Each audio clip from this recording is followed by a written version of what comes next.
ഒറ്റപ്പെടാൻ കഷ്ടപ്പെടുന്ന അനുമോളെ വിടാതെ പിന്തുടർന്ന് ശല്യപ്പെടുത്തുന്ന അനീഷേട്ടനെയാണ് നമ്മൾ കാണുന്നത്. ഇത് അനീഷേട്ടൻ്റെ ഉള്ളിലെ നന്മ കാരണമോ അല്ലെങ്കിൽ അനുമോളോടുള്ള അനുകമ്പയായിട്ട് എനിക്ക് തോന്നുന്നില്ല. ഇതൊരു കണ്ടന്റ് ആണ് പുള്ളിക്ക്.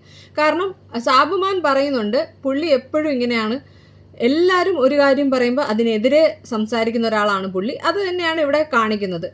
പുള്ളി ഫേക്ക് ആണെന്ന് തോന്നാൻ വേറൊരു റീസൺ എന്ന് പറയുന്നത് പുള്ളി ബിഗ് ബോസിനോട് എന്ന മട്ടിൽ നാട്ടുകാരോടെല്ലാം പുള്ളിയുടെ നന്മ വെളിവാക്കുന്നുണ്ട്. അതായത് പുള്ളി സ്നേഹിച്ചാൽ എന്തും ചെയ്ത് അവരെ പ്രൊട്ടക്റ്റ് ചെയ്യും എന്നുള്ള രീതിയിൽ സംസാരിക്കുന്നുണ്ട്. ഈ ഒരു സംസാരം കാരണമാണ് എനിക്കത് ഫേക്ക് ആണെന്ന് തോന്നിയത്. അനുമോള് ഒരു പ്രാവശ്യം പുള്ളി ഒരു മൈക്രോഫോണായിട്ട് യൂസ് ചെയ്ത് ഈ സെയിം സ്ട്രാറ്റജി ഇറക്കിയിട്ടുണ്ട്. അതായത് പുള്ളിക്കാരിയുടെ PR ടീംസിനും ഫാൻസിനും വേണ്ട കണ്ടന്റ് പുള്ളിക്കാരി കൊടുത്തിട്ടുണ്ട്. അത് കഴിഞ്ഞിട്ടും അനീഷേട്ടൻ വിടാതെ പിന്തുടരുന്നത് പുള്ളിക്കാരിക്ക് ഇഷ്ടപ്പെടുന്നുണ്ടോ എന്ന് എനിക്കൊരു സംശയമുണ്ട്.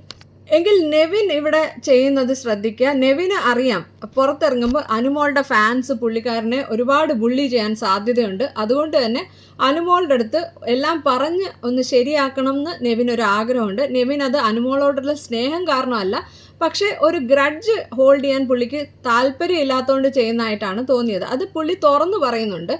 ഏതായാലും അനുമോള് തിരിച്ച് പുള്ളിയെ ഹഗ് ചെയ്യുന്നില്ല, എങ്കിലും അനുമോള് കുറച്ചൊന്ന് അയഞ്ഞതുപോലെ തോന്നി നെവിനോട്. ആദില നൂറയുടെ കാര്യം പറയുകയാണെങ്കിൽ ആദില ഇപ്പം സ്വയം വിക്ടിം ആവുകയാണ് ചെയ്യുന്നത്. ആദിലയാണ് ഈ ഒരു വൃത്തികെട്ട സംസാരം തുടങ്ങിയത്. ശരിക്കും പറഞ്ഞാൽ ആദില എപ്പോഴും വഴക്ക് കൂടുമ്പോഴത്തേനും ഈ ഫ്രണ്ട്ഷിപ്പ് അല്ലെങ്കിൽ ഫ്രണ്ട് ആണെന്നുള്ളവരെ മറ്റുള്ളവരുടെ മുന്നിലായിട്ട് തള്ളിയിട്ടിട്ട് വളരെ വൃത്തികെട്ട ഭാഷയിൽ അവരെ ക്രിട്ടിസൈസ് ചെയ്യുന്നതും ഷൗട്ട് ചെയ്യുന്നതാണ് നമ്മൾ കാണുന്നത്. സെൽഫ് റെസ്പെക്റ്റ് ഉള്ള ഒരാൾക്കും ആദിലെ ഫ്രണ്ടായിട്ട് വെച്ചുകൊണ്ടിരിക്കാൻ പറ്റില്ല. കാരണം നമ്മളെ ഇങ്ങനെ പരസ്യമായിട്ട് അപമാനിക്കുന്ന ഒരു ഫ്രണ്ടിനെ നമുക്ക് എന്തിനാണ്? ഫ്രണ്ട് ആണെങ്കിൽ ഇപ്പോൾ അക്ബറിനെയും നെവിനെയും ആര്യനെയൊക്കെ കണ്ടിട്ടില്ലേ?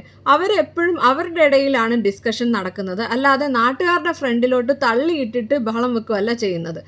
ഇവിടെ ആദിലയുടെ ഫ്രണ്ട്ഷിപ്പ് ആണെങ്കിലും നൂറയുടെ ഫ്രണ്ട്ഷിപ്പ് ആണെങ്കിലും അനുമോളോട് വളരെ ഫേക്ക് ആണെന്ന് നമുക്കറിയാം. ഷാനവാസിനോടും ഈ സെയിം സ്ട്രാറ്റജി തന്നെയാണ് അവർ യൂസ് ചെയ്യുന്നത്. പക്ഷെ ഷാനവാസിന് അക്ബറിനെ പറ്റി കുറ്റം പറയാൻ ഒരാൾ വേണമല്ലോ എന്ന് വിചാരിച്ച് ഇവരുടെ അടുത്ത് കൂട്ടുകൂടുന്നതായിട്ടാണ് എനിക്ക് തോന്നുന്നത്. ഏതായാലും ഇന്നത്തെ എപ്പിസോഡ് തുടങ്ങാൻ സമയമായി. നമുക്ക് ഇന്നത്തെ എപ്പിസോഡും കൂടെ കണ്ടിട്ട് ഇന്ന് എന്തെല്ലാം സംഭവിച്ചെന്ന് നോക്കാം.